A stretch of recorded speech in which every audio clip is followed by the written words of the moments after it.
All right, we are live. Hello, everyone in the chat. Thanks so much for joining. I think we're going to have a fun one today. As you can see, these three other friendly faces.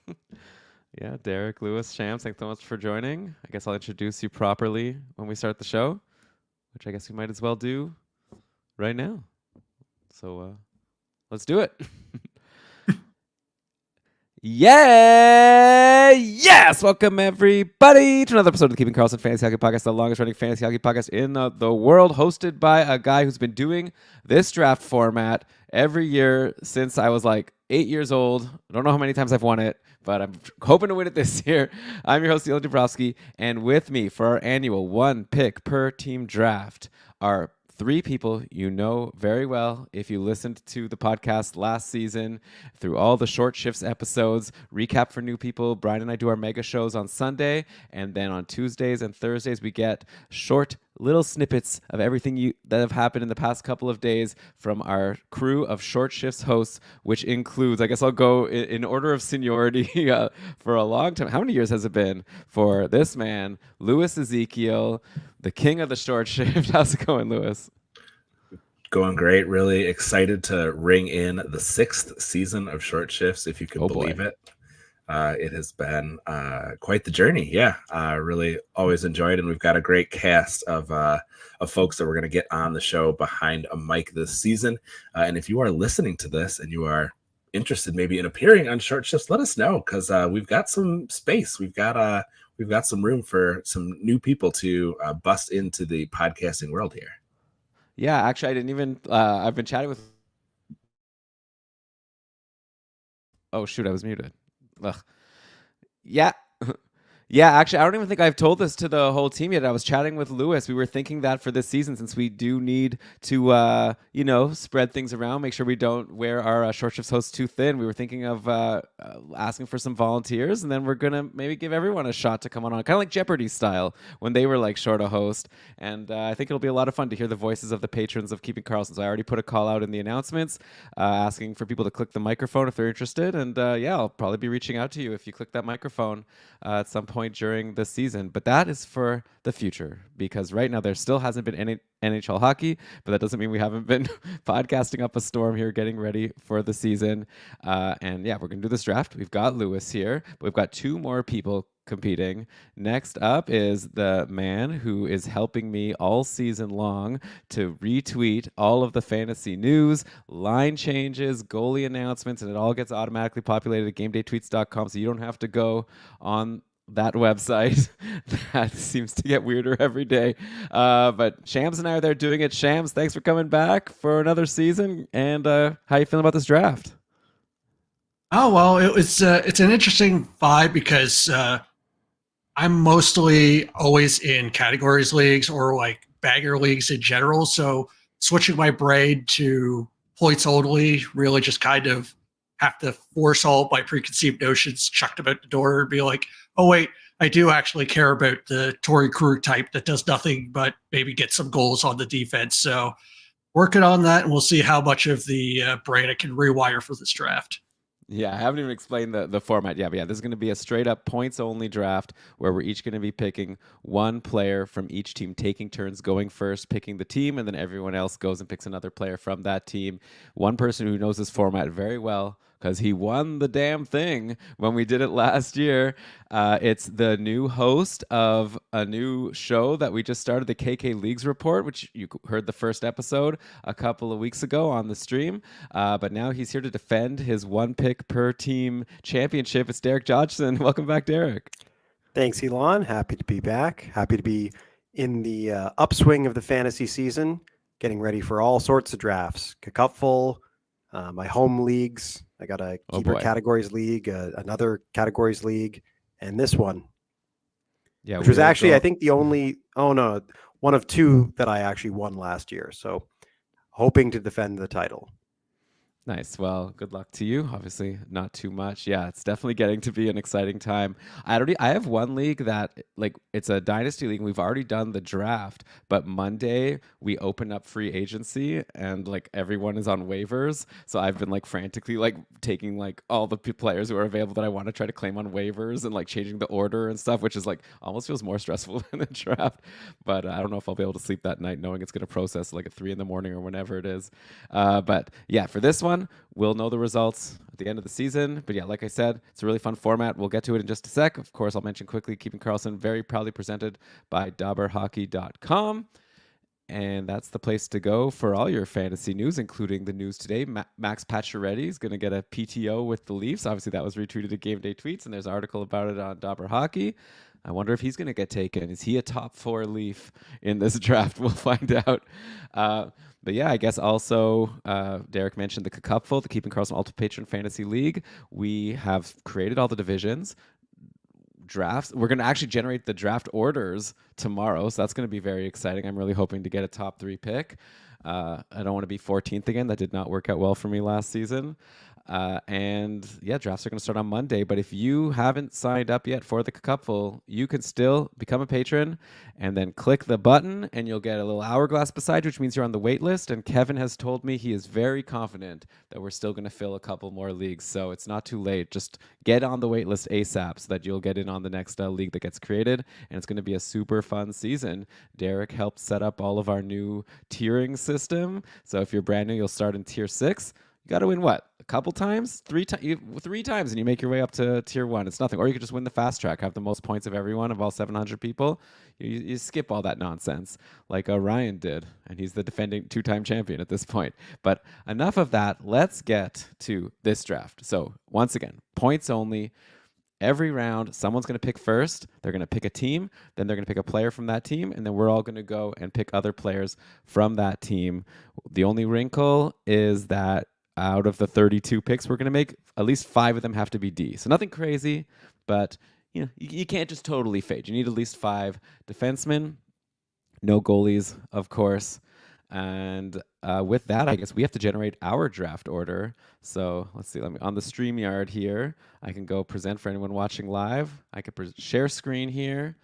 Let me pick which window. I didn't really think this too far in advance. All right, wait. Now there's like a whole bunch of windows I get to choose from. Where's the... Oh, I think I found it. Okay.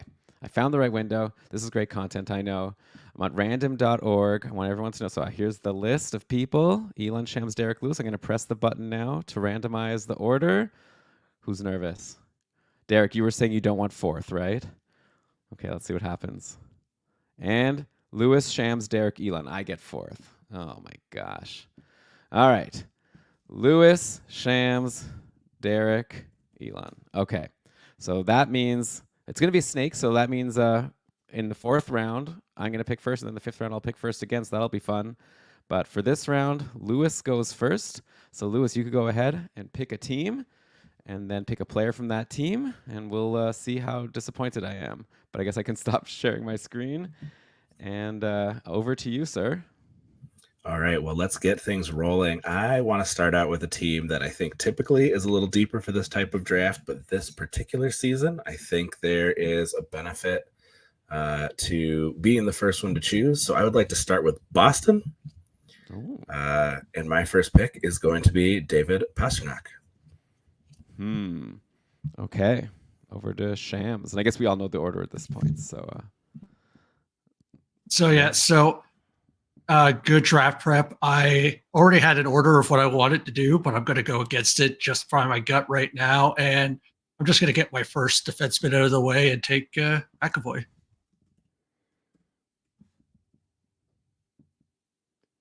All right. Well, I didn't quite expect to be in this position, honestly, but I will happily take Elias Lindholm for number 3. If this was a standard league where I could put a player in an IR slot, I might be tempted to go a different way. But I just feel like given this format where it's a total season thing, doesn't matter how many games they play, the total number of points, I think I'm going to go with Lindholm right now. yeah, it makes sense. He's going to be the top line center very likely. He just signed that big long-term contract. Yeah, so obviously the injury concern is Brad Marchand, who already the news has come out. If I go to game day tweets here, if I recall, the last tweet was like he had like 5 surgeries or 3 surgeries this summer on his elbow, groin, and a sports hernia in his abdominal area. He's hoping to be ready for camps. You know what? I'll take it because like who else would I take? I guess I could always go with Pavel Zacha. I could. He had a decent season last year, but now if he's gonna lose his spot to Elias Lindholm, who knows? So yeah, I guess I'll just take Marchand. Hope he doesn't miss too many games to injury. Not too bad, I don't think, for a 4th pick. I'll take it, which means we go to the next round where Shams picks number 1. And where are we going next, Shams? So, since I have absolutely no clue who to take after the first pick of this team, I'm going to go with the Blue Jackets and take Werenski and let you guys just decide what to take with the leftovers from there.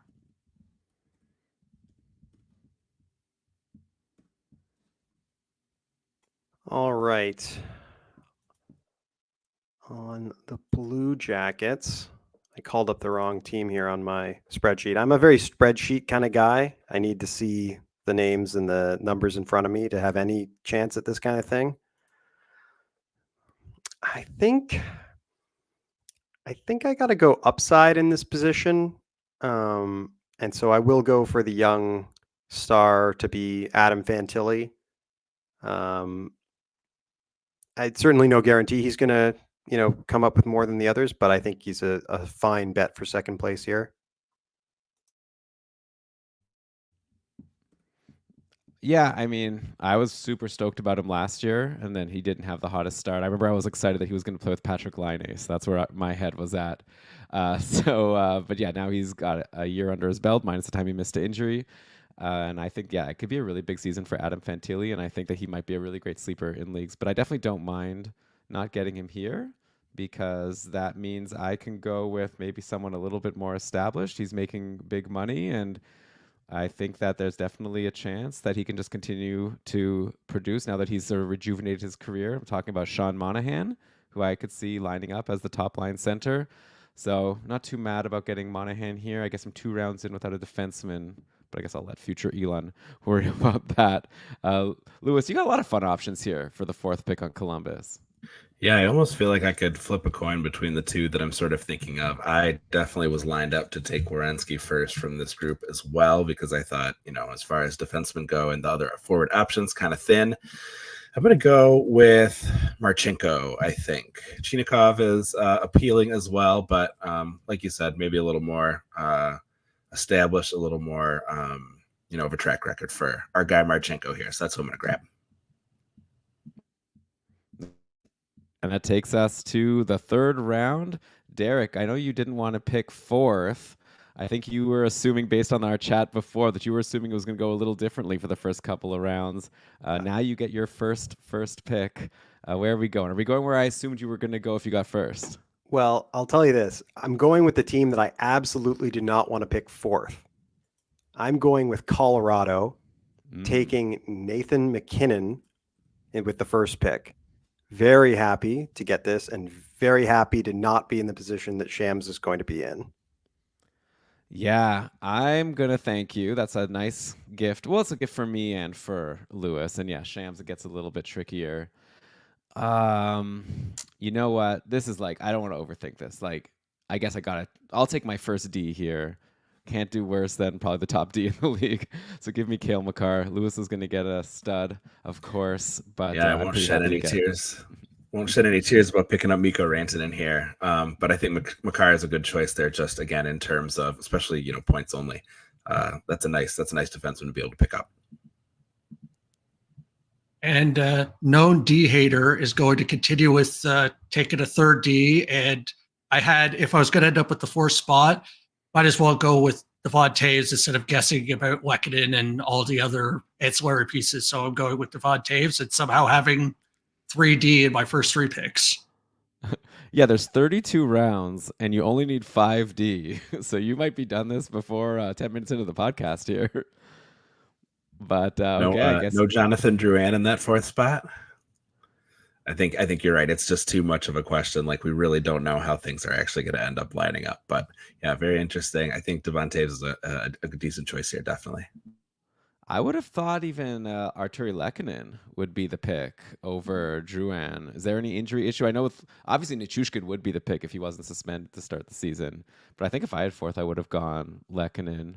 But Don't forget Middlestad either. Oh yeah. Yeah, this one kind of tortured me. I rolled this one around for a long time. I very much appreciate not having to pick fourth here. That would have been. I'm glad Shams was able to power through. But are you also a little bit mad? Landeskog, Nichushkin. There's a whole cast of characters for number 4. So you're saying Colorado might be a good team this season? Oh yeah, I'm definitely going to be tapping into like. Not sure if like Middlestad will be drafted. I haven't looked at like my deep like a couple of numbers and whatnot, but really at this point I'm probably overthinking the D. But just kind of thinking of instead of rolling the dice, might as well get that taken care of. But yeah, it's for me. I don't like just guessing about the ancillary pieces, especially when you don't have the opportunity to add and drop. But in a cacuffle or something where you have a little bit more flexibility, yeah, there's a lot of people you could be taking as the forward before I would think about touching Taves. Mm-hmm. Yeah, deep team, but I feel like. Oh, sorry, you go. Oh yeah, I'm seeing. By the way, I'm seeing. Yeah, Lehkonen is injured. He's not slated to start the regular season. His shot has improved every time Brennan Vogt has seen him take the ice, though. So he seems to think that he's on his way. But okay, shall we move on to my first pick? Pretty excited to be able to have drafted fourth and still have the opportunity to take Connor McDavid. I'm not going to overthink this. I think the rule in fantasy for me is when you have the option to take McDavid, you take McDavid. Obviously, this format's a little different, but even if like the fourth person on Edmonton gets like 80 points, I could still see McDavid having 50 more points than that person. So I'm definitely happy to get Connor. And then I send it over to Lewis, who once again, without a first, he got Rantanen, and now he's going to get another stud here in a second. Though maybe it's not as easy a decision. Maybe similar to my decision in the last round with Colorado. Yeah, I am very tempted to kind of go your route and take a stud defenseman, but I'm not. I'm going to go in here. I'm not so worried about the defense. Bouchard is fine, but give me Draisaitl here, please. I follow the draft board and somehow end up with yet another D. And Bouchard was listed as my third pick here. It's my third pick, so Bouchard it is. This one's a tough one for me.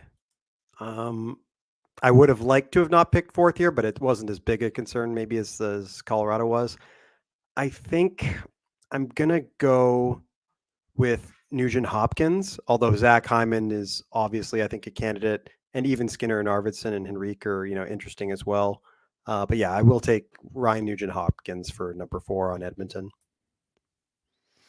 Okay, and so that clears out the Oilers. We're done 1/8 of the draft, 4 of the 32 teams. How's everyone feeling about the draft so far? I'm curious. Shams, what do you think? Are you feeling good about how this has worked out for you so far? I can live with it. I probably wouldn't have taken Devon Toews if I knew Bouchard was going to be laying in my lap, but all the picks are fine with me so far. All right, this is going to be really fun to follow now. So you just like mop the floor with us in the latter half of the draft. You're taking all the forwards you want while we're scrambling, grabbing like, I don't know, Cam Fowler or something to round out our team. But okay, so I get another first pick here. Beauty. I got McDavid. That's fun. Like, I think I'm just going to go with the next guy that I think is like possible to get like 130 points. Give me Kucherov. I believe he's our reigning Art Ross winner. So it seems like a good guy to have along with Connor McDavid here. So give me Kucherov on Tampa. And I guess, yeah, I just keep gifting Lewis. When I used to do these drafts with Brian when we were kids, he was like, you never wanted to go after Brian because he was always just looking at the difference between 1 and 2 and picking like the team that has the biggest difference between those. And it was very annoying because I feel like it happened to me all the time. But I'm a nice guy. So Lewis, enjoy. Number 2 on Tampa. Yeah, this is actually a little challenging. There are obviously great choices here, so it's hard to go wrong. Um, I'm going to go ahead and pick a D here and take Victor Hedman. He has less competition kind of looking over his shoulder here. I think that power play is going to be good. How maybe the next player picked fits into that power play is a little bit of a question, but definitely think he has the capability of being really effective there. But Hedman a little safer, I think, in this spot. Now, this is a nice third pick. I'll take Braden Point. I've always been a fan of him, have him in different leagues throughout the years, and happy to be able to get him with the third pick. And I'm very happy to get Jake Gensel at number 4. Another team. So I would say, both Edmonton and Tampa were on my list as well. Really strong standouts at the top. But I liked, both being able to pick later on. And so Gensel's a great pick here, I think. Yeah, I was considering him in that second slot. Just a little bit concerned about some opportunity cost of moving to a new team, but otherwise I think he's going to be a great addition. Yeah, I think again, like I took Kucherov first, and it looks like everyone is happy with their pick. And why wouldn't they be? But I just see it as like I could see Kucherov getting like a 130, and then the next 3 getting like 90 even. Like they could have great. Well, maybe not Hedman, but like Point and Gensel could get 90 points. I'm still up by 40, so we'll see. I obviously putting a lot of eggs in Kucherov. Better stay healthy, or otherwise it blows up my face a little bit. All right, Derek, back to you now for the first pick as we continue our snake back. A little bit tough at this point. I think this is where it kind of starts dropping off, but I'm going to go with Minnesota and Kirill Kaprizov. Lots of good options here, but I think he does stand out a bit above the rest. Yeah, definitely. I think I could see a big difference there, but I've got the second pick, and I'm not going to overthink this. Very happy to just take Matt Boldy here. I think he's a solid number 2. He's going to hopefully be with Kaprizov at even strength and on the power play, and hopefully cash in on, 80%, 80% of his points. We'll see. All right, over to Lewis. So this would be an easier pick to make if it were not points only, because Joel Eriksson Ek is such a great multi-cat contributor. I'm still going to take him at this spot because I think the other options are a little sketchy. But I'm interested to see where Shams goes here, especially given the current makeup of his team. We'll see. Yeah. Obviously, I'm not going to take my 50 here and not going to use it on Brock Faber on someone that could be fine, but I think it was discussed on Karlsson, if I could ever pronounce that correctly. It's just too much of a toss-up of if Spurgeon plays or if Faber even has the power play, if he does too much with it. So I'm going to take Zuccarello and kind of shrug and just hope for the best. I got to tell you, I think I would have taken Faber over Zuccarello for points only. Just I worry about Zuccarello continuing to decline and maybe fall off the top power play if like a Marco Rossi steps. I don't know. It's tough to say. I think he's like a 50-point. I don't know. It's hard to say. But we've talked about Rossi so much that I've gotten to the point that I'm just going to ignore that he exists until he does something. There's going to be a year I'm going to be burnt, but how many years have we been talking about Rossi? Yeah, that's fair. He started young. He's only like 22.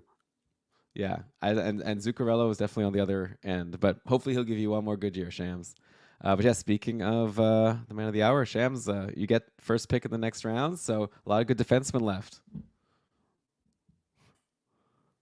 So I'm going to continue the pick one player I like from this team and then just let all of you deal with the rest. I'm going to go with Billy and take Konechny.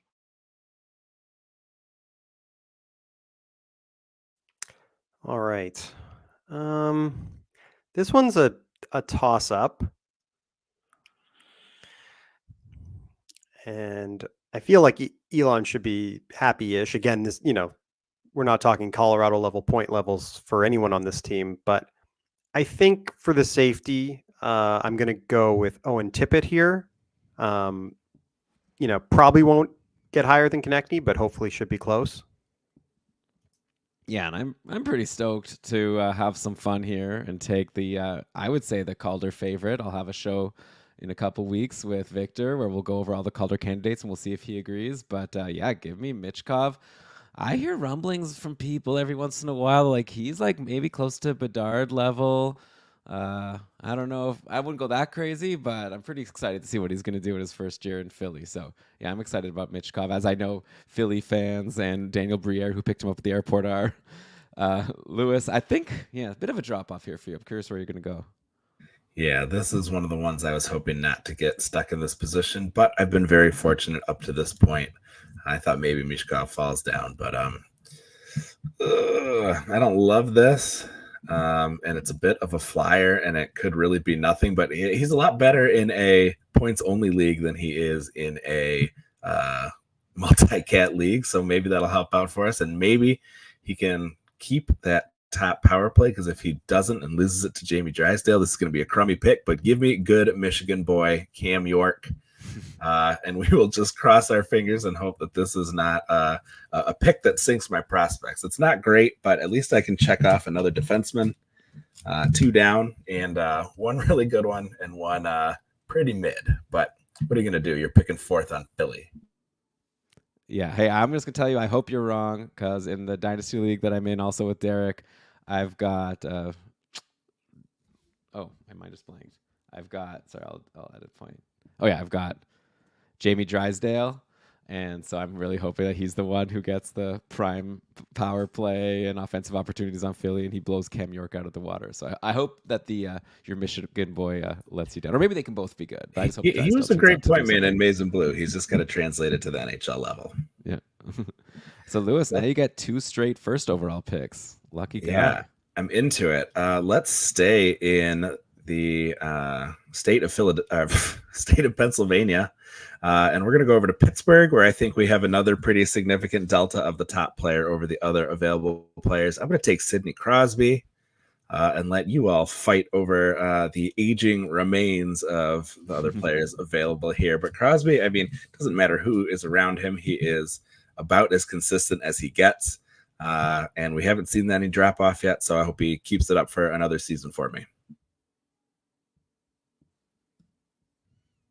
Not the happiest, but it is still Malkin. Hopefully he can continue going forward. You know what? Actually, I am now. Yeah, I'll instead of changing my mind at the last second, I'm just going to stick with Malkin. Hope for the best. You got your Buntings, you got your Russ, you got hey, table talk. But at this point, I am just going to stick with the random projections that I put together for this and just kind of stick with my guns and just hope that Malkin can keep his body together and do something decent here.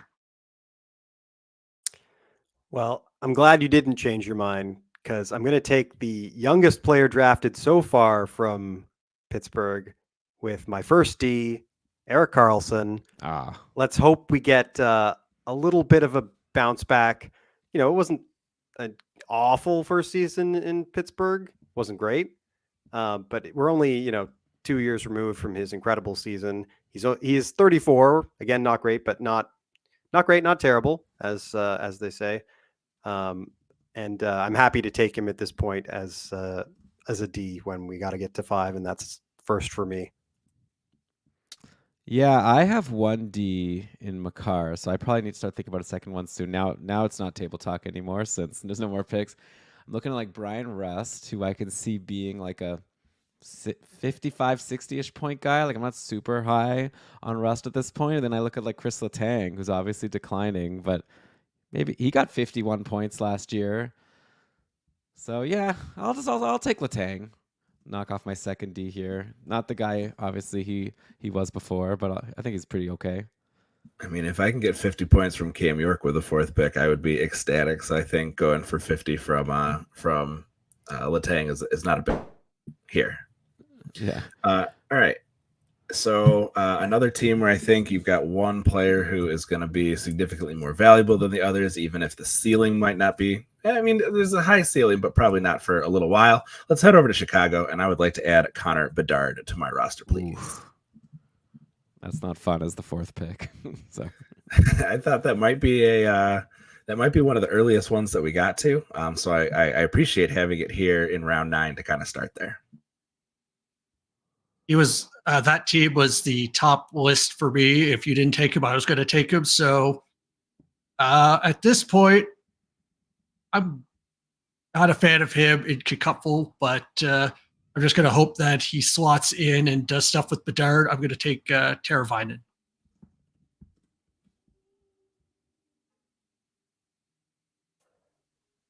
It's I'm not the best person to try and predict who's going to be the wingers that benefit from Bedard over the course of the season.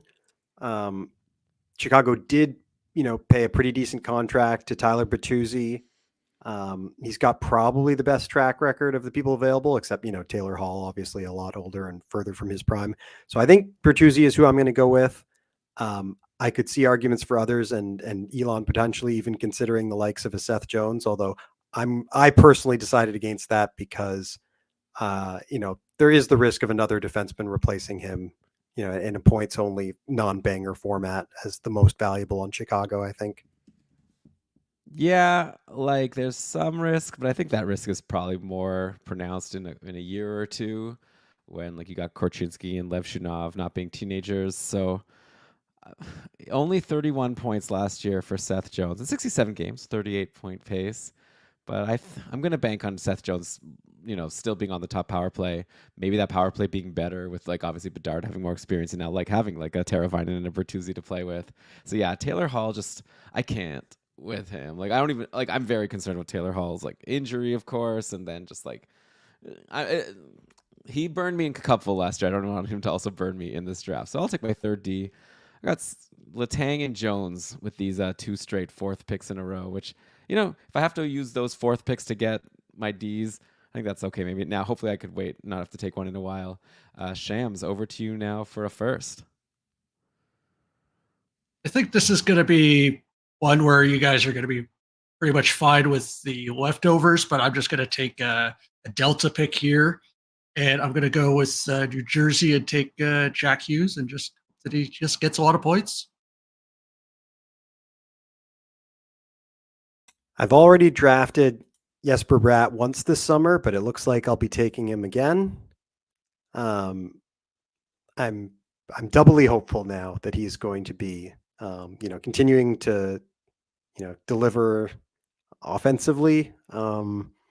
It's hard to say, for sure if he's still developing or if he's, already in his prime. He's not, necessarily going to go more than last year, but I think that would be my hope.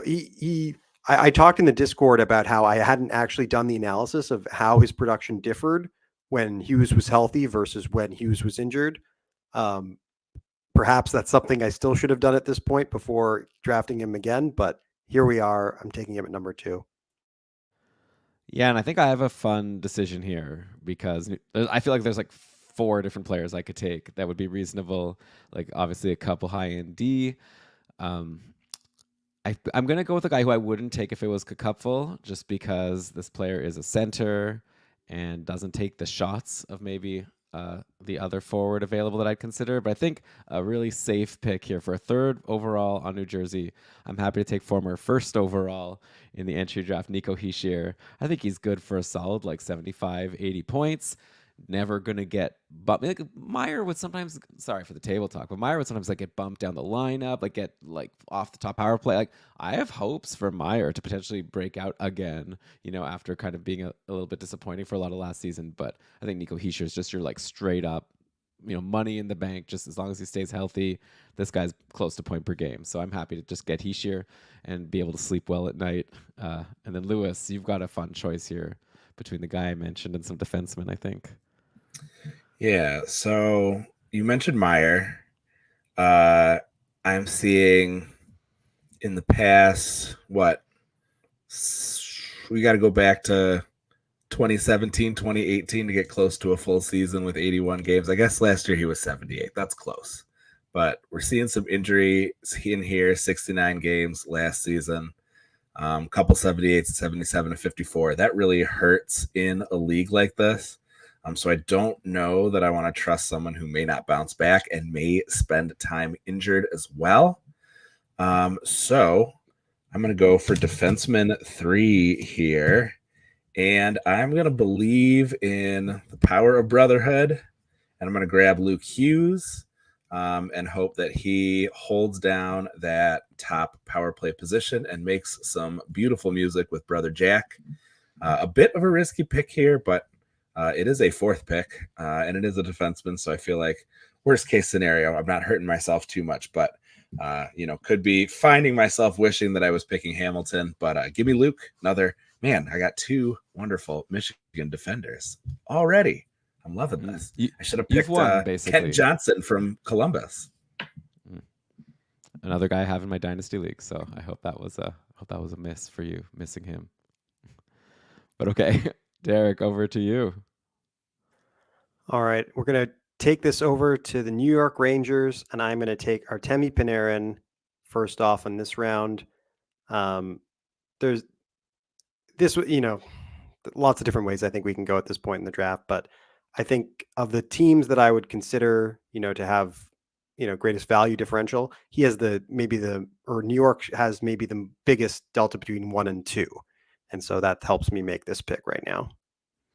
Yeah, I was definitely looking at the Rangers if they were still available for my next couple of firsts, but I don't mind this at all because even though there's probably a 30-point delta, I'll still take my 4th D, lock in Adam Fox, who's probably good for 75 points. So yeah, I've got 4D in only 12 rounds, so I'm tied with Shams. We all made fun, and now look at this. Me and Shams are the same. Who's the jerk now? But okay, Lewis, still some fun guys obviously left for you in New York to choose from. Yeah, I think Zibanejad is a pretty solid layup pick here. I like Fox, especially in a points only. Obviously, he's another that's a little thin on the other supporting elements, but I'm very happy to take Zibanejad here. Looking at numbers, a lot of people are fans of Trocheck, but I'm not sure what it is, but I'm just paranoid of him not keeping it up and how much of that's going to be with Panarin. So I'm not sure if I would ever take him in Cupful because of just staked around him about just his shooting percentage, but I'm going to go with Kreider.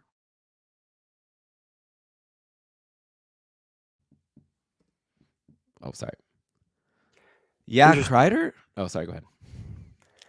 Well, I was just going to say, it's interesting thinking about, or can you just say it without I'm just going to say, because I'm going to edit out my, yeah. It's interesting because Trocheck, you might think, is getting older, might lose his prime deployment with Panarin, but funnily enough, he's actually younger than Panarin. Panarin is the older one in that relationship between the two. Yeah, but Panarin's got a baby face. He looks pretty young. But yeah, I think the Rangers, I like Panarin that's one of the teams where, or Panarin's one of the guys where like I'm worried when our draft picks for Cupful get announced tomorrow. Like if I get another like 13th or 14th, I feel like I'd be like looking at a Panarin and always very nervous to take a 33-year-old or whatever he is, like coming off a career year. I feel like that's usually so I don't know. I'm just hoping to land a top 3, like I said. Lewis, you wanted to chime in here? I was just going to say, I think a fun challenge each season with Chris Kreider would be to have some kind of food that's easy to measure, fruit by the foot-long hot dogs, and eat those things in the total distance that Chris Kreider's goals travel from stick to back of the net. I always like to, I think I saw him score a few years back, the hat trick where the puck traveled, less far than most people score on a single goal. I just love all these greasy goals he gets. Big fan. Does he do it more or Hyman? Oh, that's a good question. Hyman's got a shot, right? I don't know that I think of Chris Kreider as really a guy with a shot. He's a guy with a big butt who maneuvers well in the crease. Fair. All right, I got a couple firsts here. I'm gonna knock off one team that I'm like, actually maybe like 2 teams. Well, one team for sure that I'm especially nervous to get 4th on. So this is more of a defensive pick. I think I'm going to be giving a nice gift to Lewis and Shams, and then we'll see what Derek does. But yeah, I'm going to go to St. Louis and grab Robert Thomas, another one of these guys that's like, especially in the points only, his value skyrockets compared to, when you're C only with hardly any periffs, hardly any shots, you get a little nervous in the Cupful, but he can get all assists, power play assists, and that's it, and I'll be just happy and fine. So yeah, over to you, Lewis, to take the next blue. Toss me Jordan Kyrou. No notes. That's all I got to say on that. I think that's a very fine second pick here. Yeah, and same situation. The third out of the three I like from here, I'll take Buchnevich. Yeah, this is one where if I was trying to maximize points, I think I might have gone with a Braden Shen, but it's not too far off. And especially given the Torrey Krug injury situation, I feel reasonably good about taking Justin Falk with the fourth pick here and getting another defenseman on the board. As was mentioned earlier, the kind of player who's typically not great in, multi-cat format, but hopefully is out there enough, as sort of the main puck moving D for St. Louis. Yeah, I'm not high on the chances of, maintaining a power play one with, Broberg and even Perunovich in the situation. But yeah, I think Falk is my pick. Yeah, I think it's a reasonable choice. Lock in your second D here, 12 rounds in. Did anyone have Jake Neighbors on their list? That was my fourth guy. I'm too scared of St. Louis D in general. He was like a good Cy Young guy, lots of goals, almost no assists. Could be very interesting this season as a real late round pick. Yeah, I was looking at either Neighbors or Shen. I could see them being we'll see who gets the top power play of the two of them. That might be a battle throughout the season. All right, so I got another first here. Yeah, give me. I think this one's. Yeah, I'll go to Vegas. I'll take Jack Eichel. They have some other good options here, but it's another one that I wouldn't especially want to go. Actually, I think there's like 4 good options, but I think that Eichel's the best of them. So maybe this is dumb, but give me Jack. Still like some 100-point upside, I see. If he plays a full season, it all comes together. Over to Lewis.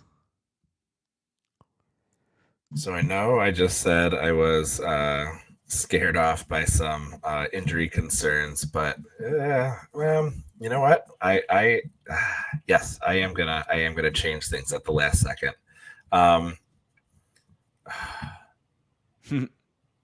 No. I think you were about to pick someone, then you were like, "Oh, there's also injury concerns with this person." Well, that is certainly true, and there's a lot of competition for the others that I'd like to pick up. I think that the defenseman that I want could be a good choice, but I think the risk is high that he could lose deployment. I will take Tomas Hertl and pray for a healthy season and hope that he finds his groove on this new team, and leave my defensive questions to later rounds.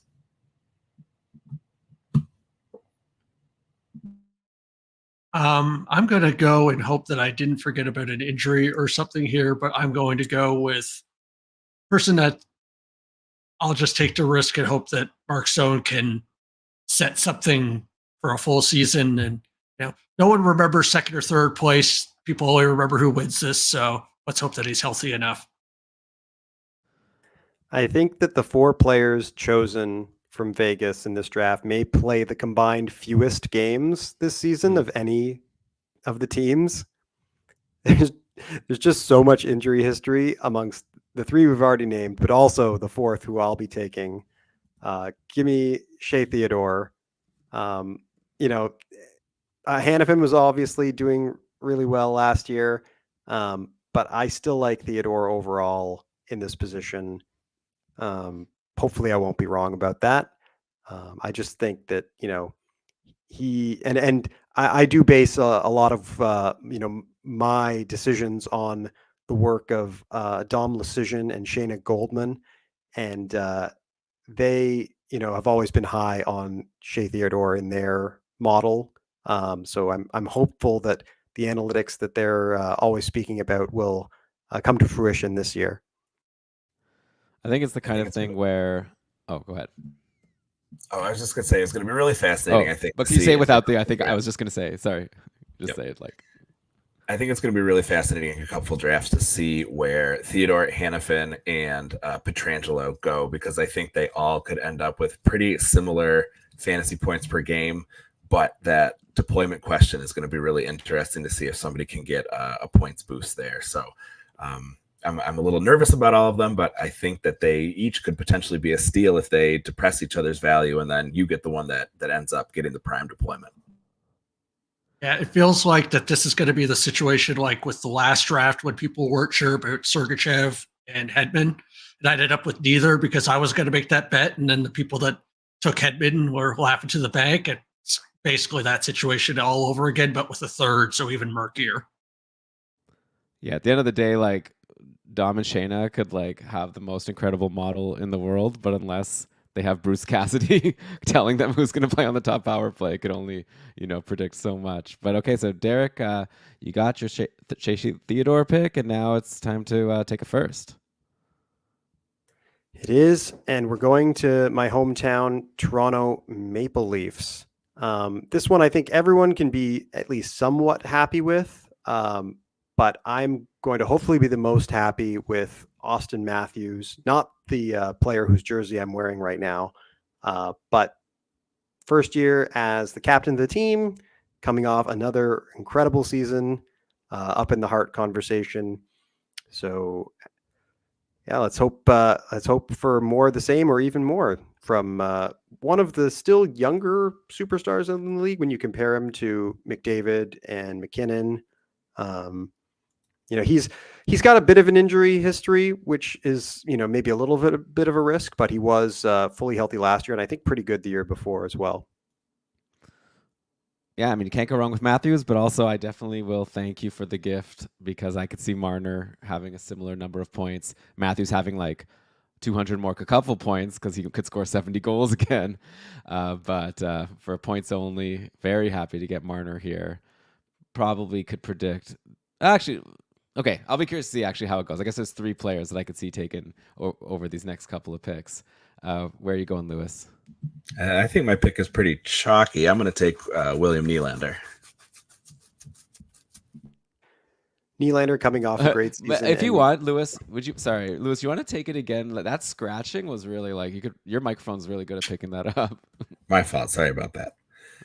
Yeah, I think I'm going to go with a pretty chalky pick. I don't think it'll be a huge surprise. I'll take William Nylander.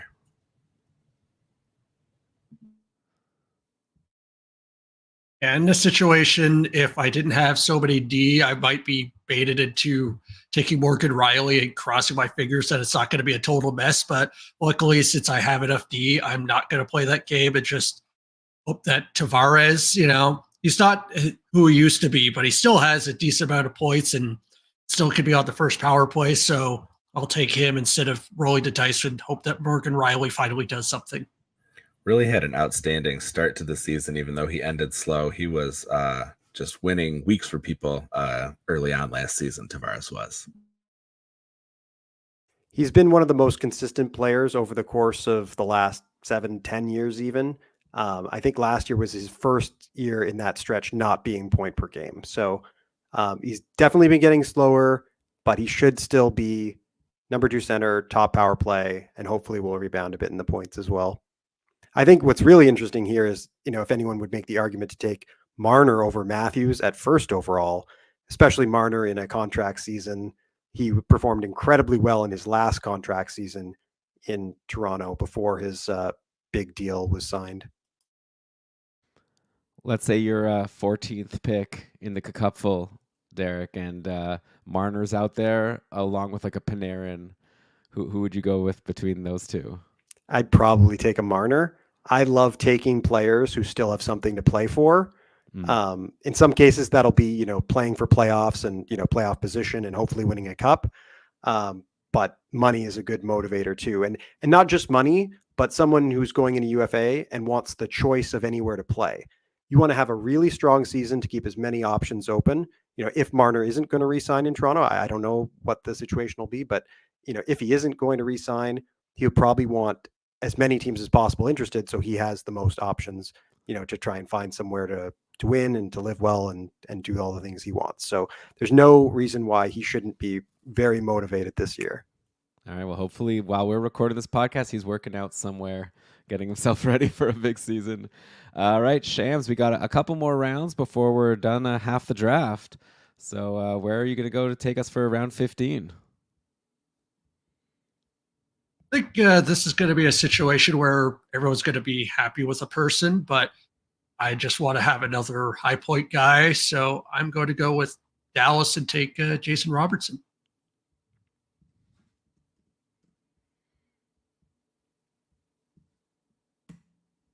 I am going to stick to kind of what I just said and take the guy with something to play for. I'm going to go with Wyatt Johnson. And, he's coming up, hopefully, I think there's a few different ways you could go here. But again, someone who's hopefully going to be cementing himself, on the team, for a long time to come, more so than maybe some other, options that I might see as having a bit more risk. I mean, yeah, people know if they've listened to the show, I'm super high on Wyatt Johnston. I wouldn't have been able to not take him if I had him available here. But since he is taken, I think it's a pretty easy choice for me to, I guess, lock up my last defenseman. After this, I can just do what I want. Miro Heiskanen, probably a 70-point guy. I feel like you just can't pass that up. So over to Lewis to finish off Dallas with, I think a pretty easy choice here. We'll see what he does. I think so. I mean, certainly you've got some very interesting up-and-comers like Logan Stankoven that you could potentially pick here. I don't love this guy because, like Heiskanen, who I think is a bit of an injury risk, Rupe Hintz obviously has had his issues with injury. We all remember the season of going day-to-day every day and then being a last-second game-time decision. It was beyond infuriating, but we will take him here. I think he did a much better job of staying healthy last season, even if he wasn't quite as productive. He played 80 games. Even if he only got 65 points here, I think he lost a little bit to some of these new guys. But if I'm picking fourth, don't have a ton of options here, and I like Hintz in that spot.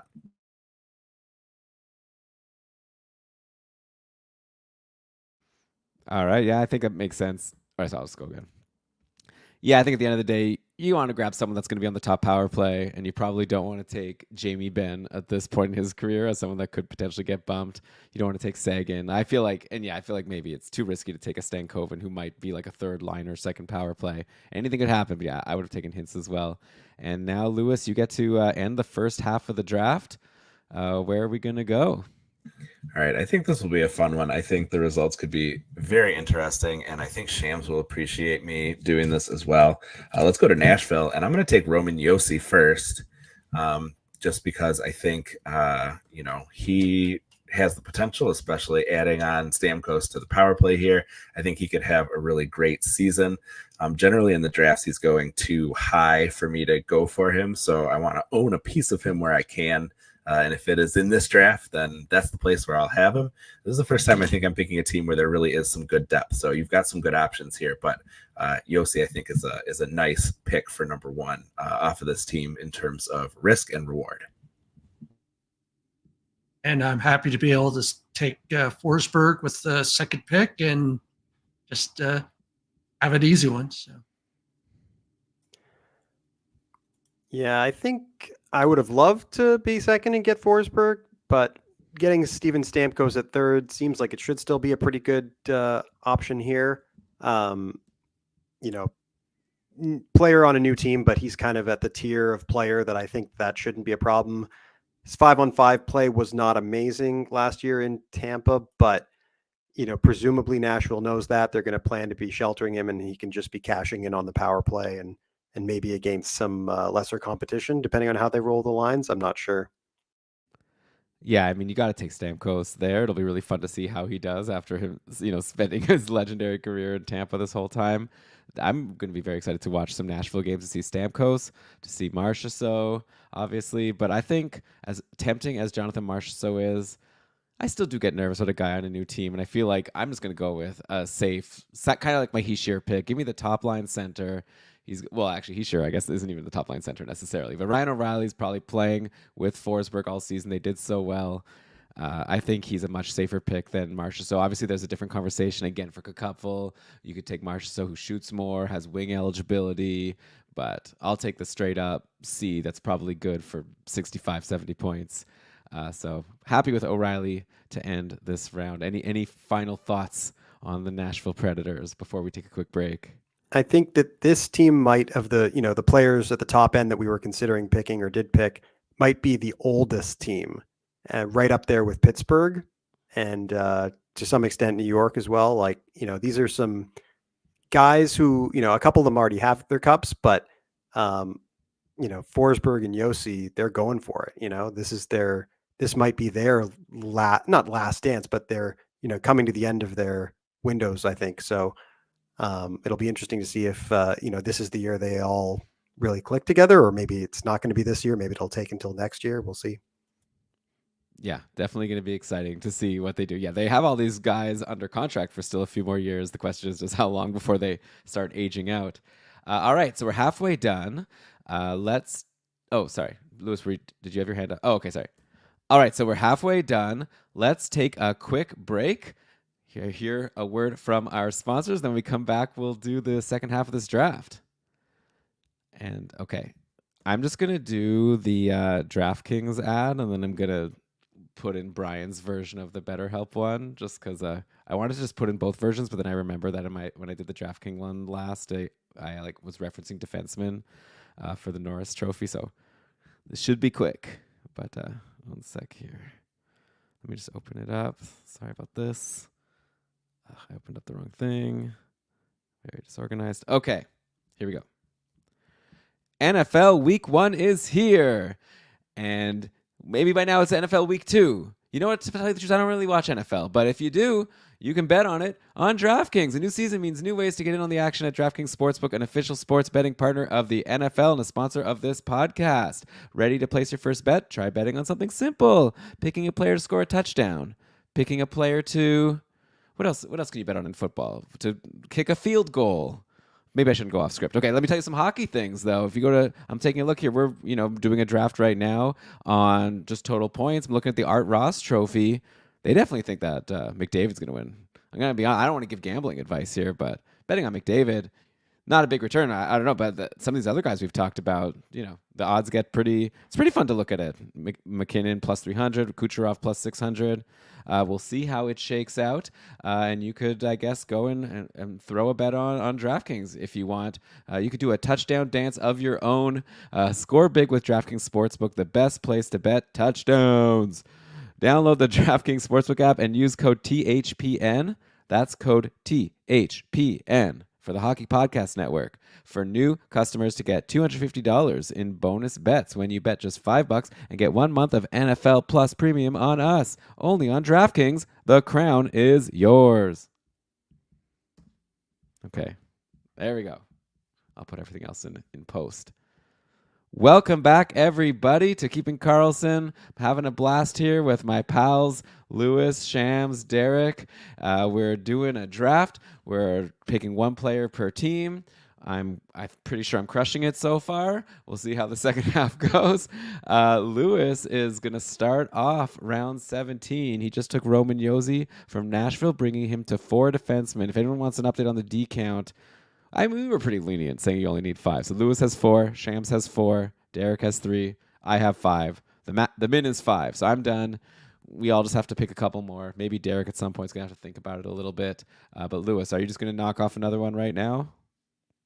No, I'm going to pick up a forward. We're going to head over to the island, and I'm going to grab Bo Horvat with my first pick of this round. Interesting. I am kind of tempted. Now I'm just kind of doing the old second guess to open, but I am going to go with Barzal. He did decent enough last year with that. I know it doesn't matter here, but with that right eligibility, he got a lot more interesting in Cupful. And let's see if he keeps that up and continues being decent this coming year as well. Yeah, that's interesting. I would have taken Barzal first overall here. And if Shams had left him on the board, I definitely would have taken him at third.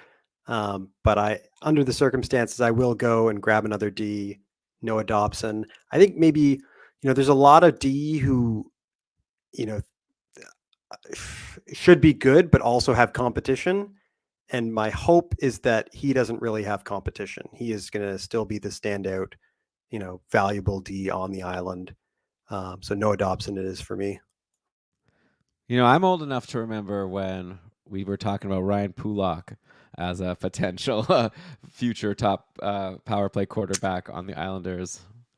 Yeah, he was good. And, arguably could still be good again. He's only 29. He has a long contract, a lot of years still to go.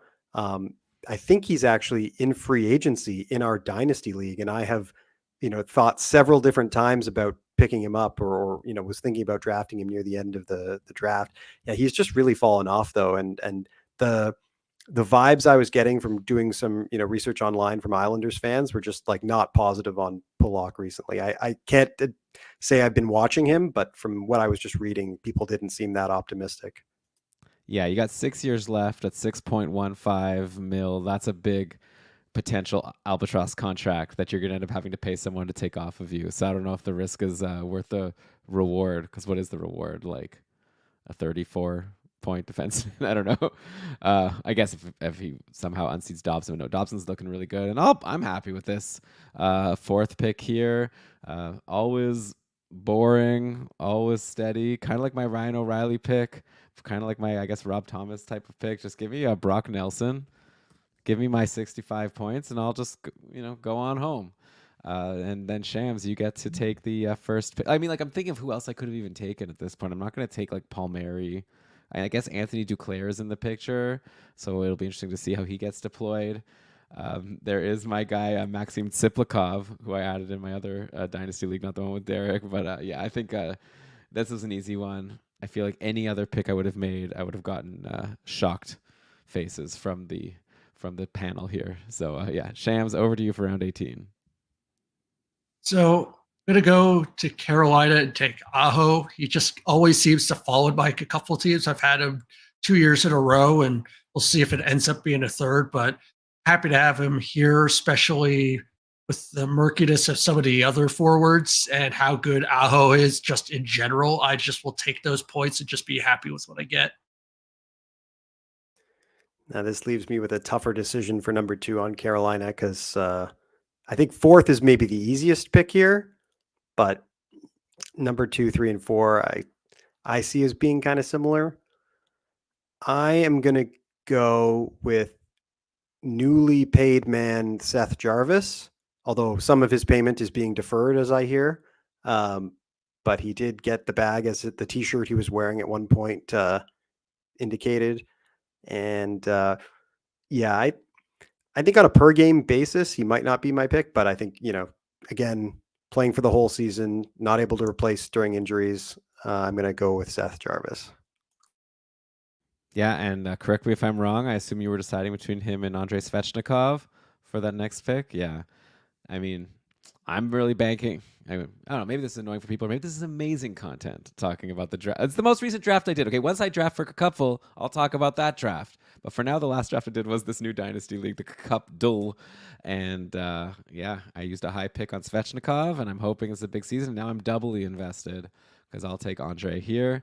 And yeah, I think I know what you mean about the fourth pick now being kind of straightforward for Shams. It's kind of like my Noah Dobson, or sorry, it's kind of like my Brock Nelson pick, but Shams, you could lock it in.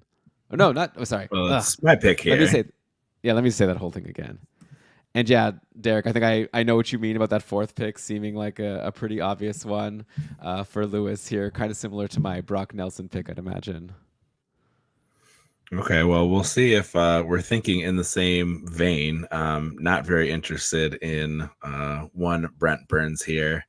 I'll take a guy who was not scoring much at the end of last season, but was really piling on the shots, and hopefully he can do a little something with it. We'll take Marty Necas. Yeah. Elon, you're now doubly invested in Svechnikov, and I'm doubly invested in Jesper Bratt. So okay. We can both be cheering for our heroes together. That'll be fun. I mean, we're not really cheering together. But well, against each other. They'll be playing in the same games a lot, I guess, Yeah, that'll be fun. Playing in the Metro. Well, and I feel like for me, it's like I picked Svechnikov after you picked Bratt, so I get to brag extra hard if Svechnikov turns out to be better. So that'll be fun. Or not, depending how it goes. Okay, Derek, you get to pick the first in the next round here. I do.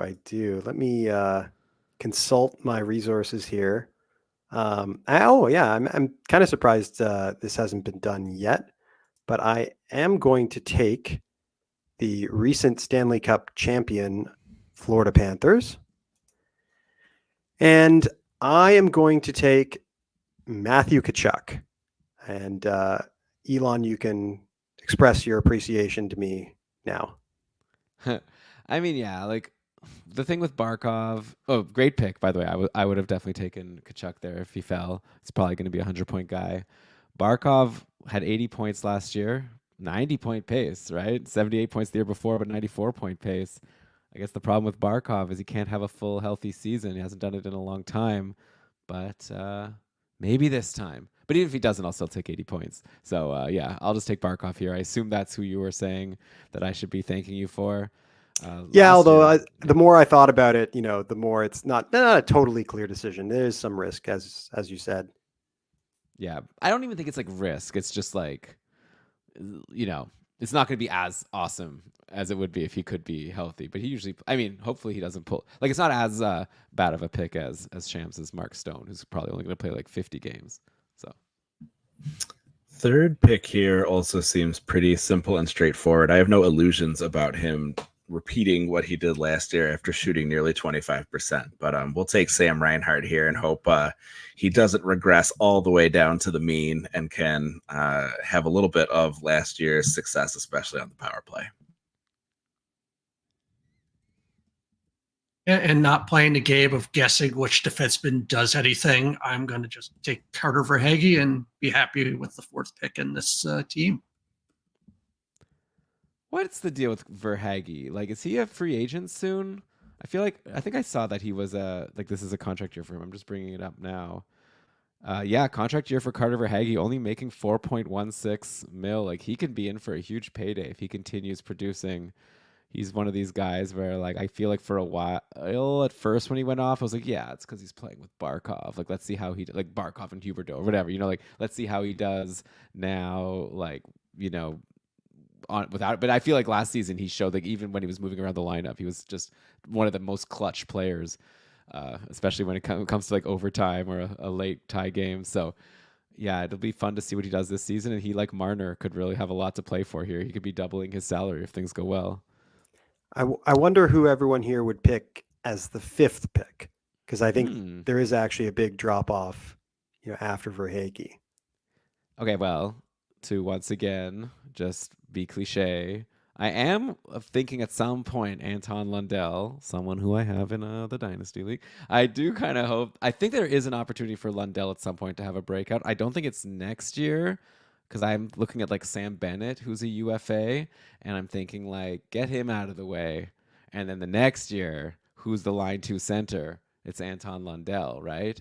They're not going to like reset. Well, we'll see what happens. That's kind of what I'm banking on, but I think it could happen at some point. And or you could just go D, right? We've got like Ekblad, Forsling. I don't know. I don't know. Anyone have another name they want to throw out?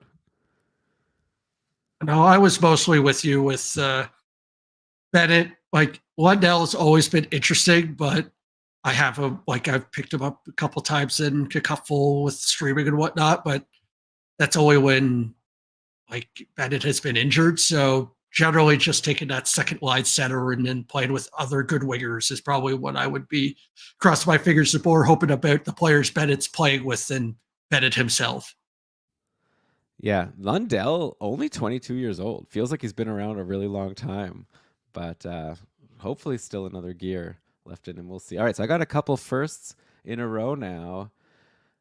And what should I do with them? It's a fun question. Thanks for asking. I think I'll go to Ottawa. This is, again, kind of a defensive. I don't know if I'd want fourth so badly. That's not even that bad. But here we are. I'll go to the Sens. Give me Stützle. I think he's got a lot of upside to get back to the 90-point guy that he was a couple seasons ago. Maybe a bit of bad luck. The Sens were a mess. Maybe this is the things. I think that's underrated a little bit, or maybe I'm just telling myself this. Like a goalie being like a team not being able to rely on their goaltending could also like affect the forwards, just because you have to play more. Like, you can't take risks. Stützle can't just like make a really crazy play, because if he messes up and the other team gets it, it's a goal. Now hopefully they can rely on Allmark a little bit. So I don't know. I'm hoping that'll help a little bit. Obviously, lots of other good options on Ottawa. I'm sure I know who Lewis is going to take next. Yeah, not as appealing, certainly in the points only format, but hold on. Can you hear that sound? Yeah. Okay, let me try that again.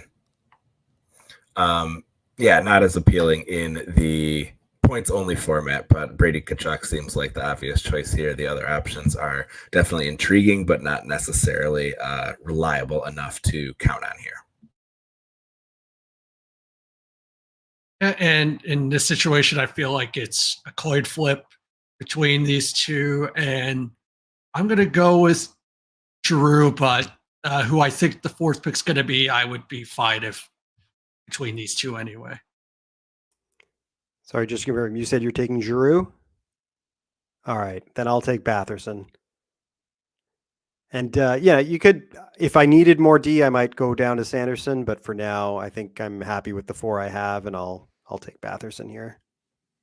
And I do think a dark horse, maybe even like more so than a Lundell. Like I think that Shane Pinto could end up surprising and climbing into that top 4. But obviously, it also depends on Norris's health, though. He Yeah. has been super injured, but if he happens to have a healthy season, he'll get the deployment, I think.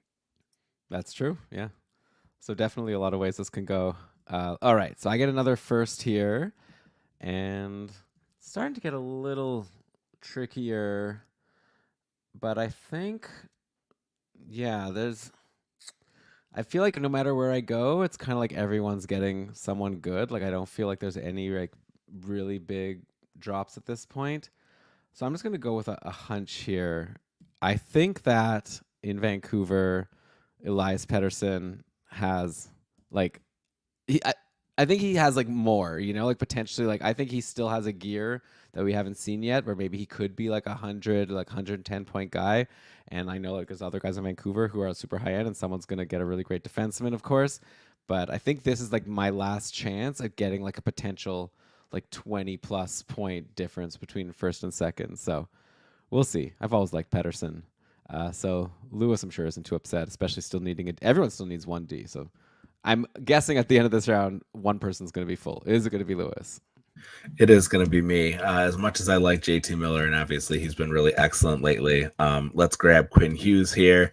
He's sort of, in a somewhat limited way, lived up to the increased shooting we keep hearing that he's going to manage, up to almost 200 shots last season. I don't think he'll shoot almost 9%, but obviously on a great power play. So I will finish my defense by taking Quinn. And while I'll be hesitant to take him late first round pick, if I'm stuck in that position in Kickuffle, I'm happy to have JT Miller on my team. He was already filled in even before you were saying that. Was that some mind read going on here, I guess? Yeah, that was me. I think that was pretty straightforward. So the fact that Elon was typing in the name into the spreadsheet before it was even said, I think indicates, that maybe I should have prioritized picking Vancouver a little earlier, because this is another one that's not great to go fourth. The silver lining to my cloud is that my pick is still fairly young and in the contract year. Brock Besser, started off the last year super hot, cooled a little bit, but hopefully he can sustain the magic all year this year and earn himself a nice payday. And yeah, I think, maybe DeBrusk is the next option, but I think I still like Besser, a decent amount ahead.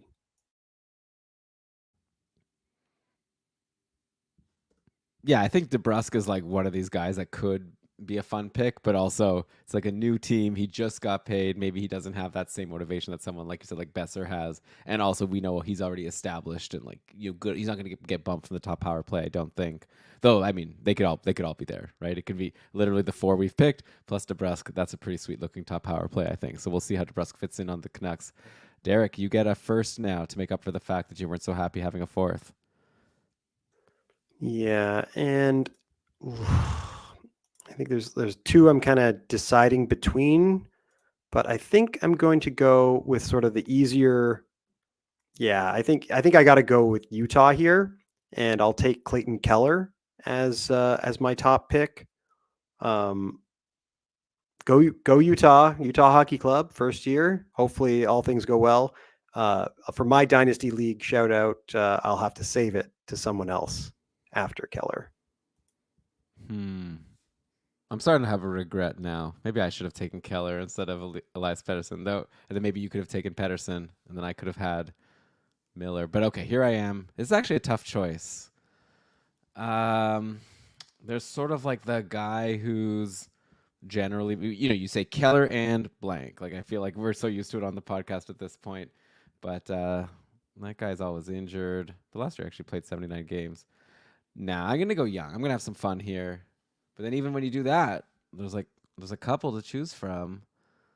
But I'll take a shot on Logan Cooley. I think that he's got the big upside. I mean, Utah's got a few guys like this, but I think Cooley definitely I could see him doing something. You don't have to worry too much about him maybe not taking too many shots. I don't love having Cooley here as like a second. So I don't know. Lewis, I don't know. I should have taken Keller with one of my first. I kind of liked Cooley at that second spot. I was considering it. I'll go Nick Schmaltz, and I'm full on D. There are some interesting D options certainly, but again, it's one of those situations where you're not sure who's going to end up with the lion's share of the good deployment. So Nick Schmaltz for me, please. Yeah, Keller and Schmaltz, dynamic duo. This is going to be one that's going to be interesting to see. I want to maybe see a little bit of camp, see where he gets placed. Maybe if he can sneak onto a power play one, this might be my pick that I'm going to be very interested in is Dylan Genther. I've been seeing a lot of just kind of talk in both the fantasy community and in the Utah community of like the team people talking about him up. And he does have that shot. Could be someone that could be going there with Keller, possibly of being the goal scorers of the team. Yeah, definitely. Yes. That's like I was deciding between Cooley and Genther with my pick. I feel like it could definitely go either way. Yeah, like you said, it'll depend a lot on deployment. Okay, Shams, you got the first for round 23. I think I'm going to just take care of my last defenseman pick and take a guy that's really good, and I'm happy to have him. I'm going to go with Buffalo and take that lead.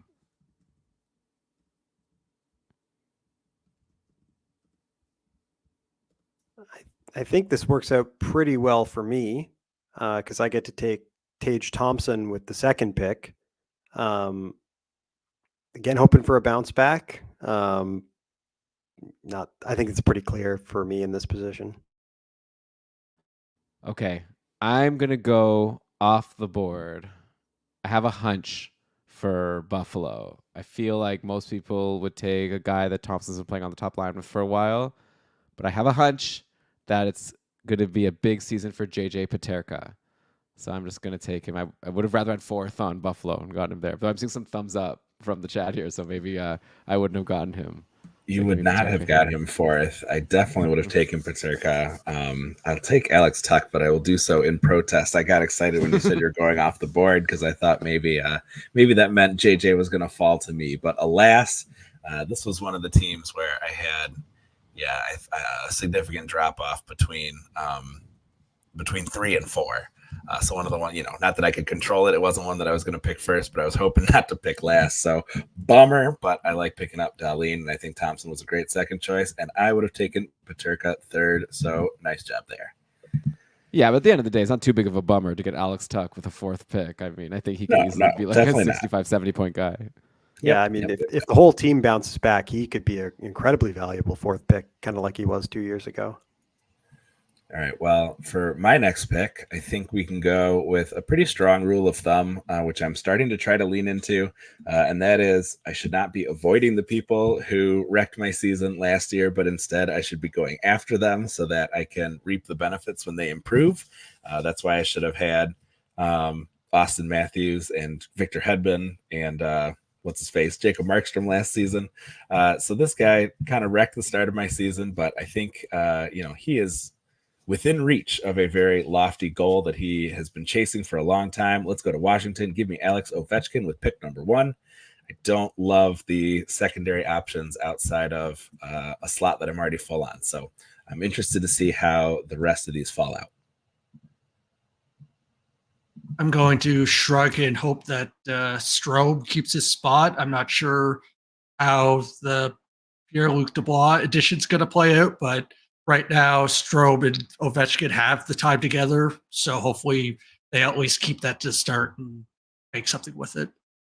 I just feel like PLD has never worked out as well as the teams that have picked him up have hoped. So maybe he can shake that reputation in Washington, but it just has never seemed to go as good as, sort of some of the loftier expectations. Yeah, this is a tough one for me between Dubois and taking a 50 in John Karlsson. I think I'm going to take Dubois for the upside, and also, just getting a little worried about Carlson's injury, chances he's getting pretty old these days. Pierre-Luc Dubois was another person who was, I thought might be a free agent in our dynasty league, given the risk of a giant contract on a new team and his history. But in a 1-year format, I will take him for the upside. Yeah, I was hoping that, Derek, you would take John Carlson and let me get Dubois. I feel like there's been all this stuff coming out about how the coach is excited about the challenge of turning him back into what he's supposed to be. So I feel like that's happened on every team so far. That sounds like damning with faint praise to me. That seems a little. Well, I mean, you can't sugarcoat his season last year, right? That's true. It's like he could only go. They have to defend why they traded for him, and I guess it's because they think they can unlock the Dubois, the gold beneath the diamond in the rough. You know the saying. So if there's a diamond in the rough, you just got to find the diamond. You don't have to fix it. You just have to find it. So I guess doesn't exactly fit here with Dubois. Yeah, I was going to call it. Cut and shape and polish the diamond. Yeah, I guess we're just finding it. He's an uncut gem. And I can fix him situation, and a lot of people have said that before, and he has not been fixed. But hey, I would love to have some, depth in Washington. So let's see it happen. Yeah, I really don't like this pick. Now I'm having big regrets not having taken Washington when I had the chance, because now it's like I don't want John Carlson. He's gonna get injured. What is he gonna get? 50 points? That's boring. But who else is gonna get more than 50 points of the forwards? Tom Wilson was suspended. Oy. I don't know. Andrew Mangiapane's there now. He's he could be something.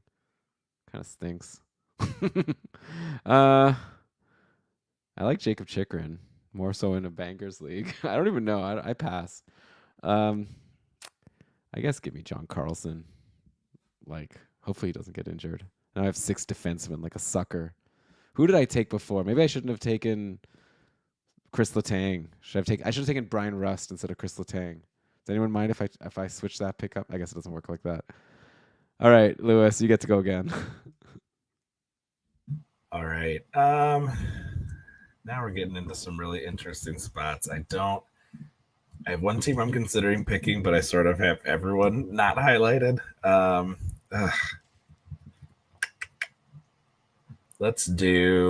We'll go Winnipeg. There was a guy I wanted to get from Winnipeg, but that's not necessary now. I'll take Kyle Connor off the top of the heap. There are some other good options here. I think I'm leaving you some good picks, but I do think that he will be ahead of the others by a decent number. This is a team that I'm happy to have the second pick, and I'll take Scheifele and take it easy. Talk about consistent. Yeah, I think Elon's probably a lot happier about this pick, because I think fourth here is going to be, basically equal to third from my perspective. But I'm going to take the defenseman now in Josh Morrissey. Actually, it's a tough pick here because I feel like Ehlers is great, but he always doesn't get top power play. You know the whole story with Ehlers. He is in a contract year, I believe, so he's definitely fighting for something. Gabe Velarde, I'll bet you, is going to be on the top power play, but I'll just take Ehlers. I think he's exciting and interesting. So this is the year, finally. He's going to fall far in a couple drafts. We'll see if he ends up being value for someone who snags him in whatever the 9th, 10th round. Shams, you get the first over in round 26 here. I think this pick has gotten a lot more interesting to take first, especially now that everyone has defensemen. I am going to go with Seattle and take McCann.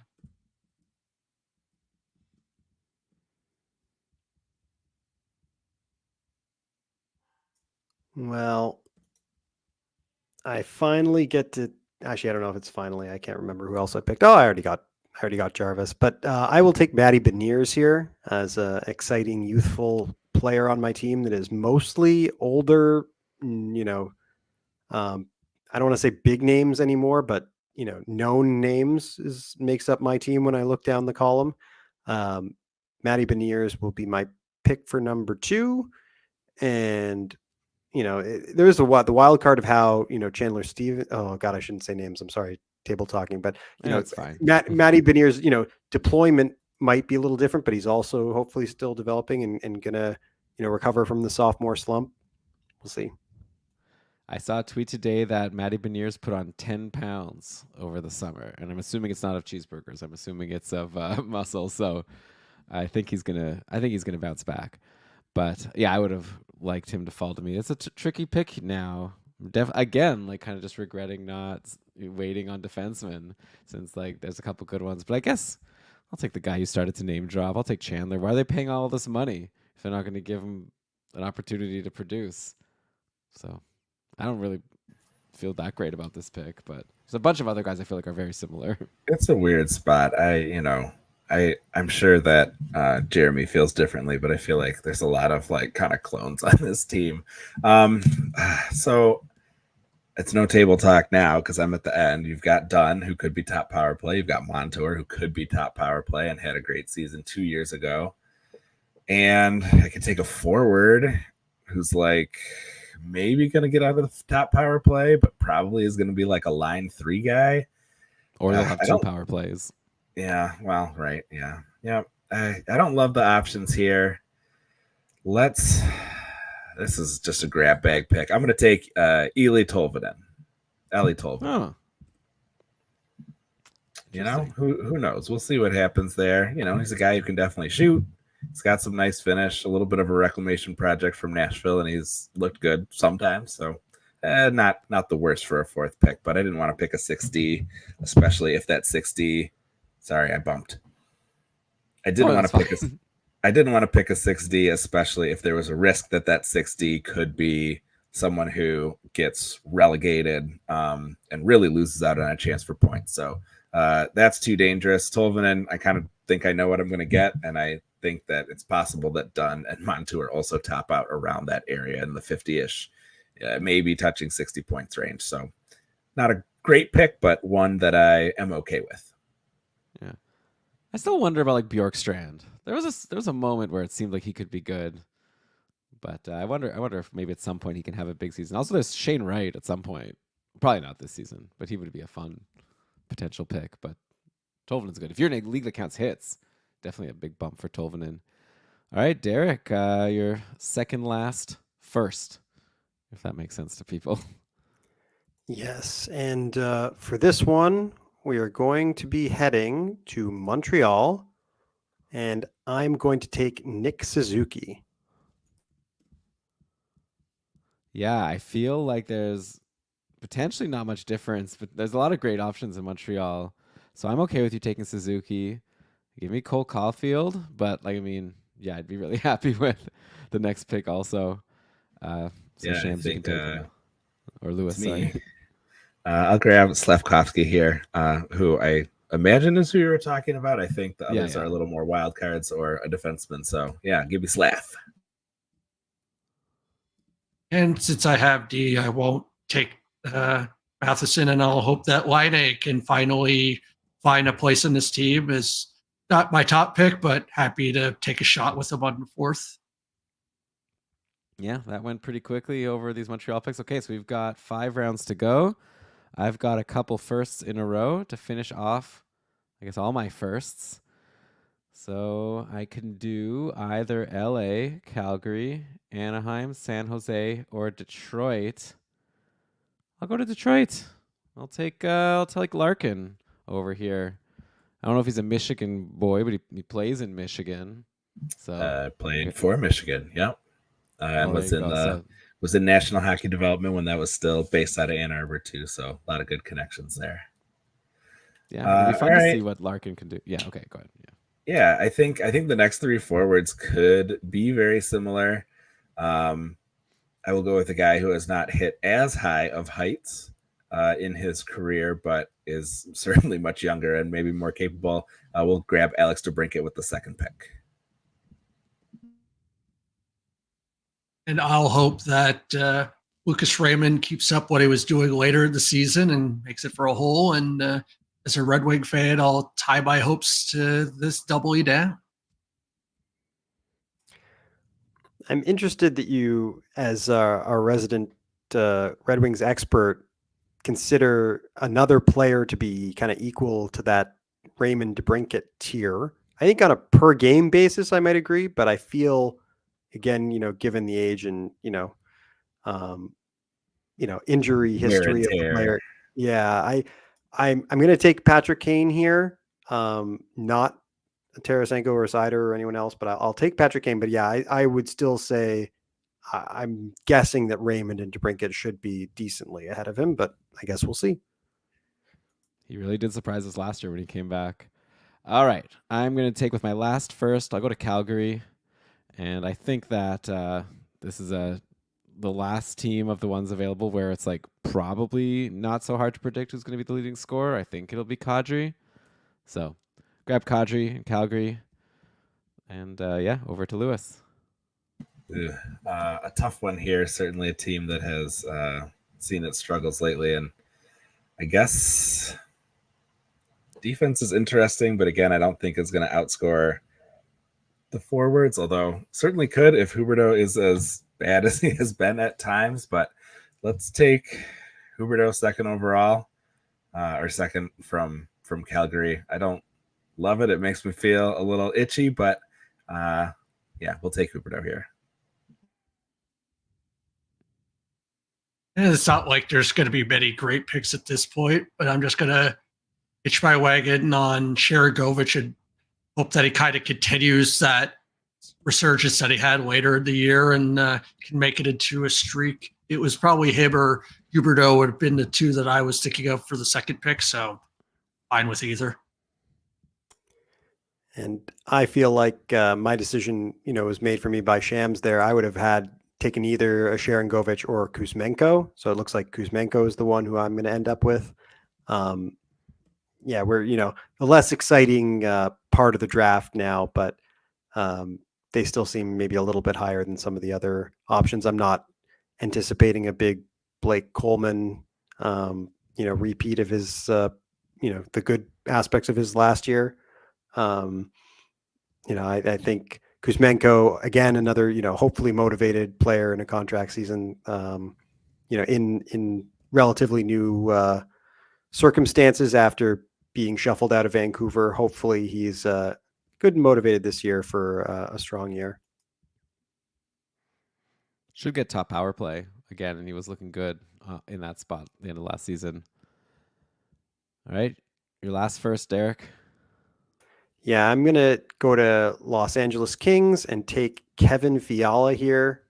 And, it's hard to say too much on these first picks without table talking as I accidentally did last time. So I'll just pass it off at that point.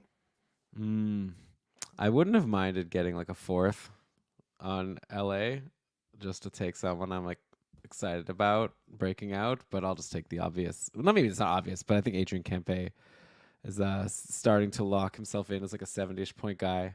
So I think he's pretty safe here as the number 2. But I think like all 4 on LA could be pretty similar. Yeah.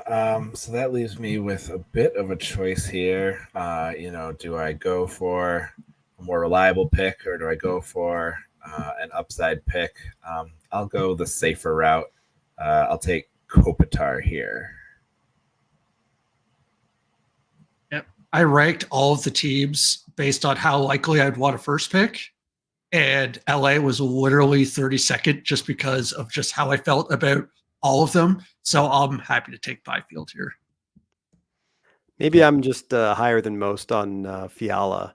I feel like, I don't know, the numbers I was looking at seem to be happier for him. But I just wanted to say, I think it's interesting that, spoiler alert, we're ending up with the three California teams in the bottom three of the draft here. So I mean, Fiala last season had. Oh, sorry. Go ahead. For what it's worth, I think Fiala should be graded about a tier above the other options here. I think I could see Kempe catching him if he has a really nice season, but Fiala's been really productive despite not always getting the best deployment. So good on him, and I think that is the right pick.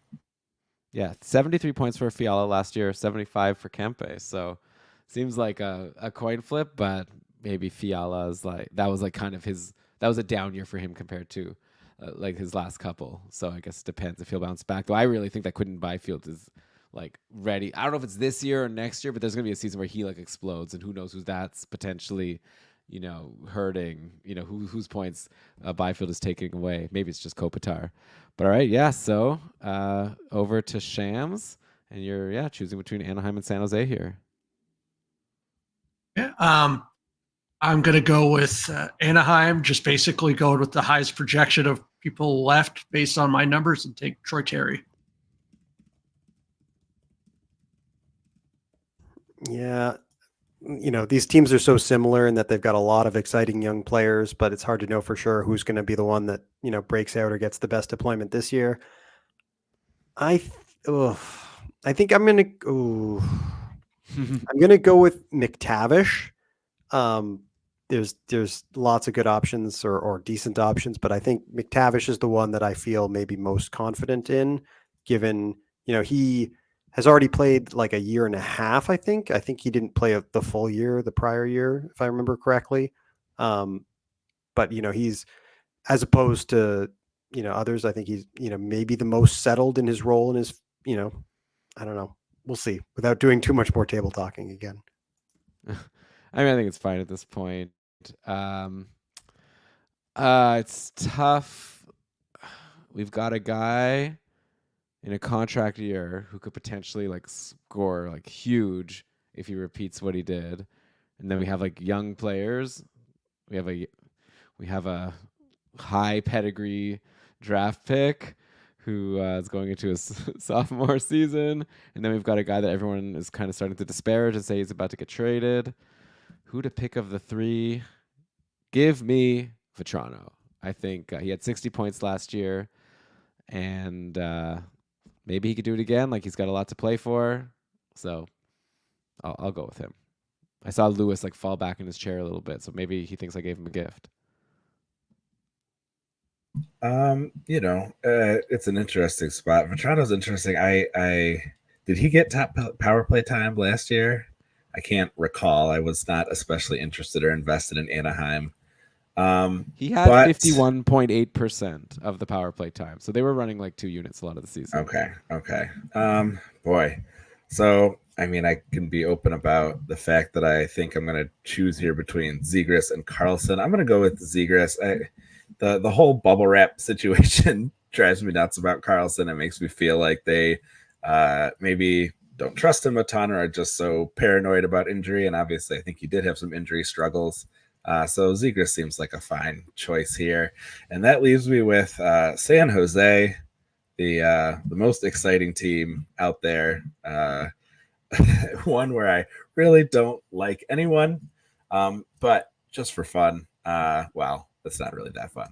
There's a funner choice out there, but I will pick Tyler Toffoli. He's a guy who I have liked in the past. I think he's got a little bit to prove, and certainly should get all the deployment he can handle on a pretty ramshackle team. So we'll start with Tyler Toffoli.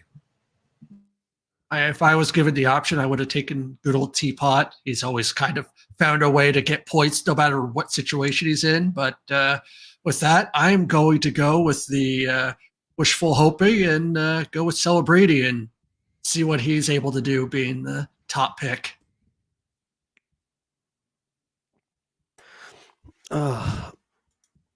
This is boy. Yeah, I would have liked to grab a Celebrini here. I would have been very happy with that. There's a mix of age and youth to choose from. I think kind of a couple options at each extreme. I think I'm going to go with Will Smith. I'm going to hope he makes the team. It'll be, very awkward if he doesn't. But I think that, last pick of the draft, I'm just going to, be optimistic. And I understold, actually, I think the youth on my team earlier. I do also have Fantilli and Wyatt Johnson. So adding now McTavish and Smith to the mix, I've got some youth as well. All right, so I get last pick of the draft here. Yeah, obviously Celebrini and Smith are two exciting picks. Some interesting choices left to me. Apparently, Logan Couture potentially could play, but I'm not going to take him. William Eklund is a former high pick. Did okay last year, 45 points. Mikhail Granlund had that nice little breakout. Did he end up with this? Okay, this data that I have can't be correct. He did not have 60 points, did he? Is this okay, wait. Let me just bring up Mikhail Granlund to make sure I'm looking at the right. Mikhail Granlund had 60 points in 69 games last year. That's a 71 point. Somebody had to get points. I did not realize he did that well. I wasn't planning on taking him right now. I was thinking of taking the season on a huge streak. Yeah.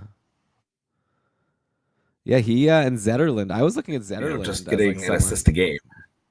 Yeah.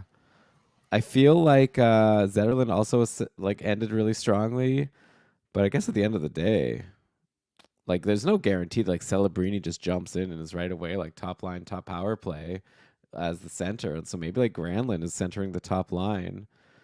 Yeah, okay, give me Granlund. It was a good season last year. Can't deny it. I'll take a guy who just put up a 60-point season in 69 games. Hopefully he doesn't get injured.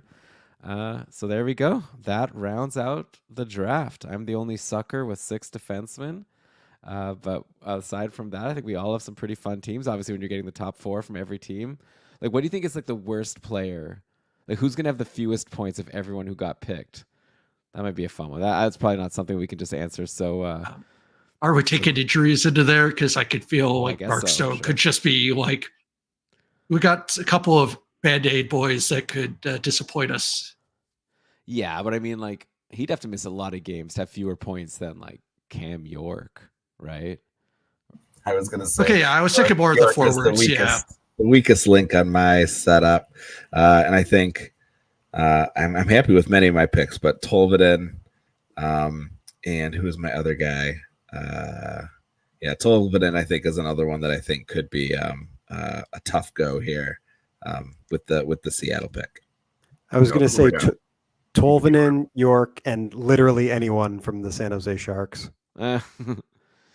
Yeah, I think the Sharks will be fun. Hey, I'm invested in the Sharks. I've got 3 of their goalies on my dynasty team, so I'm going to be enjoying some Sharks games, hoping Askarov just shows himself to be a real superstar. But yeah, great draft, everyone. This was a lot of fun. I'll link to this in the show notes if people want to go look up the results after the fact. And I guess eventually we'll throw this up on Fantrax for anyone who wants to follow along throughout the season. Derek, we'll see if you can follow up and get a second win in a row here. But yeah, thanks everyone for listening.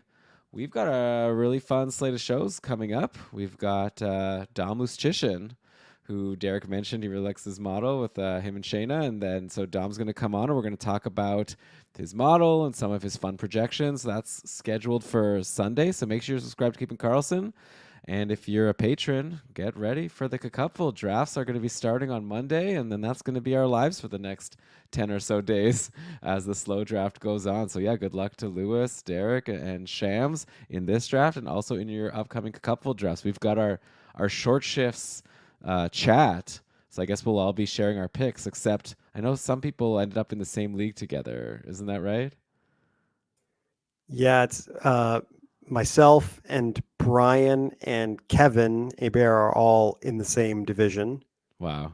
And I think there might also be another division that has multiple people as well, but I can't remember. Yeah, so maybe the chat won't be as active as it's been in previous years. I guess we'll take it to our allied chats where we're all placed into a chat where you're guaranteed not to have anyone else in your division. Shams and I are in a shared allied chat, so we've been strategizing a little bit. But obviously, we'll be able to strategize more after tomorrow when we find out what our draft position is. Anyways, I'm just stoked. It's so fun. Fantasy hockey season.